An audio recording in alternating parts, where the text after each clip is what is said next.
L'hiver a toujours une place vraiment particulière pour moi. Ce n'est pas juste une saison que j'aime bien ou que je trouve jolie de loin. C'est une saison qui me touche profondément, presque instinctivement.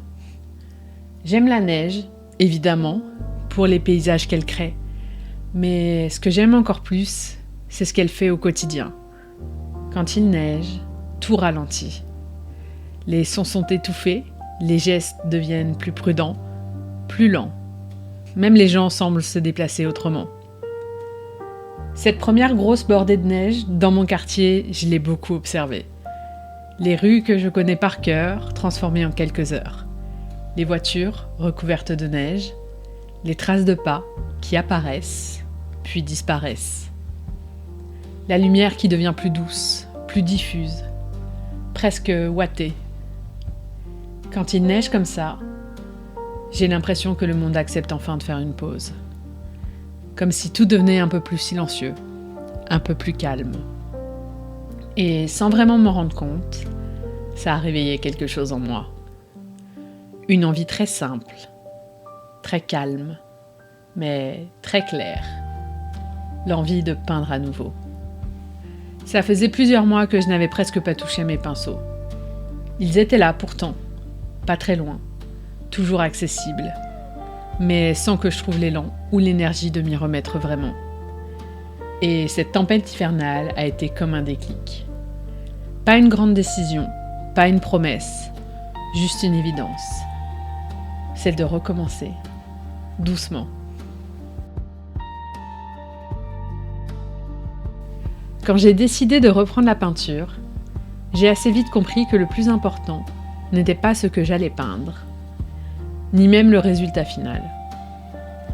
Ce qui comptait vraiment, c'était la manière dont j'allais revenir à ma pratique. Je savais que si je me mettais trop de pression dès le départ, si je cherchais à faire quelque chose de trop ambitieux ou de trop abouti, je risquais de me bloquer à nouveau. J'avais besoin de simplicité, de quelque chose de rassurant, de presque familier. C'est pour ça que je me suis tournée vers de petits paysages hivernaux.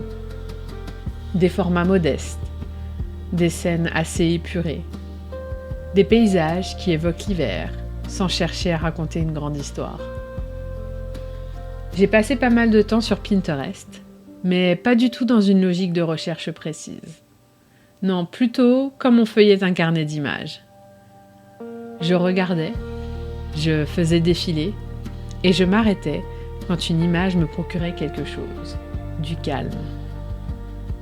Souvent, ce n'étaient pas des images spectaculaires, pas de grands paysages impressionnants, plutôt des scènes très simples, de la neige, quelques arbres, une ligne d'horizon, un ciel flou. Des images qui ne cherchent pas à impressionner, mais qui invitent à ralentir. Le petit format a été extrêmement important pour moi dans cette reprise. Parce qu'un petit format, ça enlève énormément de pression. On ne se dit pas qu'on s'engage pour plusieurs heures.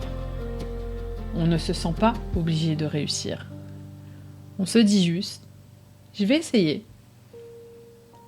Et surtout, on accepte beaucoup plus facilement l'imperfection. Une erreur sur un petit format, ce n'est pas grave.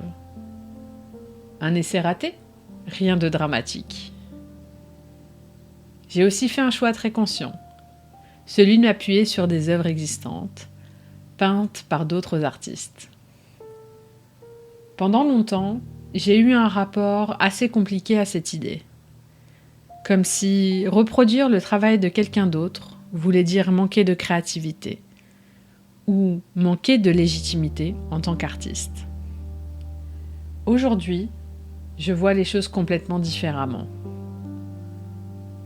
Reproduire une œuvre, surtout après une longue pause, c'est un outil d'apprentissage incroyablement puissant. Parce que ça enlève une énorme charge mentale. On n'a pas inventé une composition. On n'a pas à chercher une idée originale. On n'a pas à se demander si ce qu'on fait est intéressant ou pertinent. on peut se concentrer à nouveau sur l'essentiel. Peindre. Observer une peinture, essayer de comprendre comment elle fonctionne, c'est apprendre à regarder autrement. Pourquoi cette palette de couleurs fonctionne?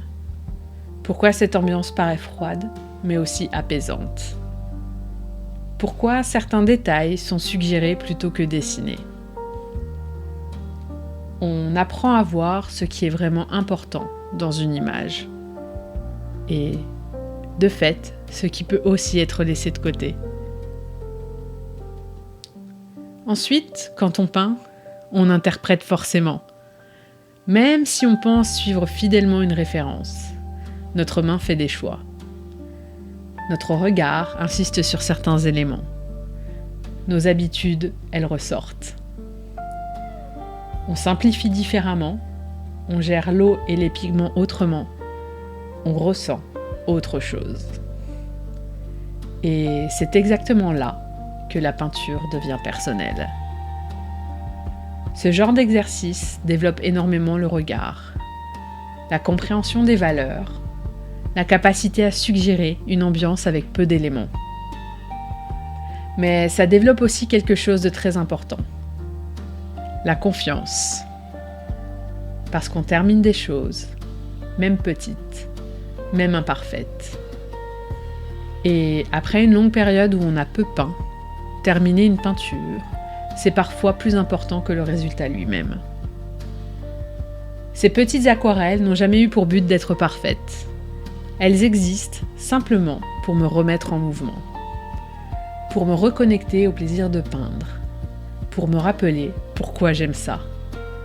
Et rien que pour ça, elles ont déjà énormément de valeur pour moi.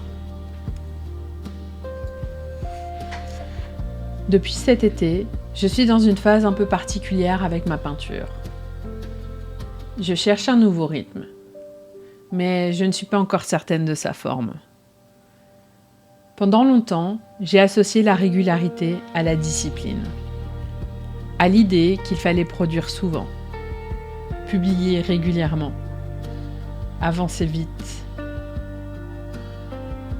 Et même si cette envie vient d'un endroit sincère, je me rends compte aujourd'hui qu'elle ne me correspond pas toujours. Il y a eu beaucoup de changements ces derniers mois, notamment sur le plan professionnel. Et forcément, l'énergie disponible n'était plus la même, ni mentalement, ni physiquement. À un moment, j'ai cru que le fait de moins peindre voulait dire que je m'éloignais de ce que j'aimais, que je perdais quelque chose, peut-être même une part de mon identité. Mais avec un peu de recul, je pense que j'étais surtout en train de chercher un nouvel équilibre. Ces petites sessions de peinture, sans enjeu, m'ont permis de revoir complètement ma définition de la régularité. Peut-être que peindre régulièrement, ce n'est pas peindre tout le temps. Peut-être que c'est simplement continuer à revenir à sa pratique, même après des pauses, même après des périodes plus creuses. Aujourd'hui, j'essaie d'accepter un rythme plus souple, un rythme qui respecte l'énergie du moment, qui laisse place au repos, qui ne transforme pas la peinture en obligation.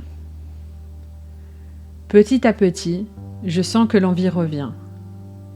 Pas comme une explosion créative, non, plutôt comme quelque chose de calme, mais stable. Et c'est exactement ce dont j'avais besoin pour continuer sur la durée.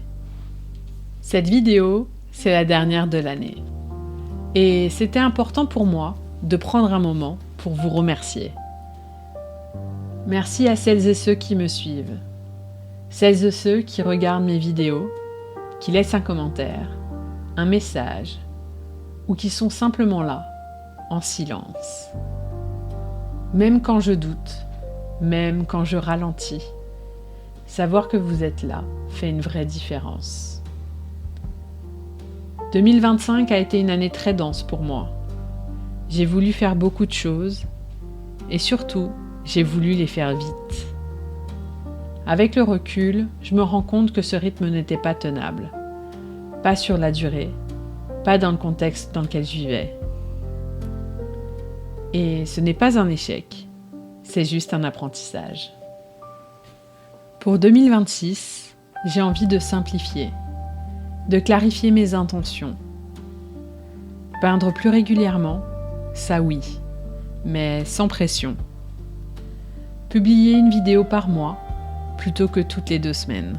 Un rythme plus respectueux de mon énergie. Continuer à apprendre, à partager ce que j'y découvre et surtout, expérimenter. Peindre d'autres sujets, explorer peut-être même un autre style ou même un autre médium. Mais avant tout, me laisser l'espace pour essayer et parfois pour me tromper.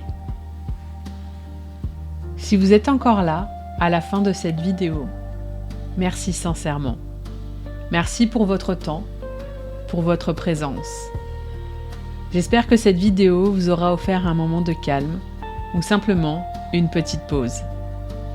Je vous souhaite une très belle année 2026, qu'elle vous soit douce et créative et surtout alignée à votre propre rythme. Prenez soin de vous et je vous dis à très bientôt pour de nouvelles aventures aquarelliques.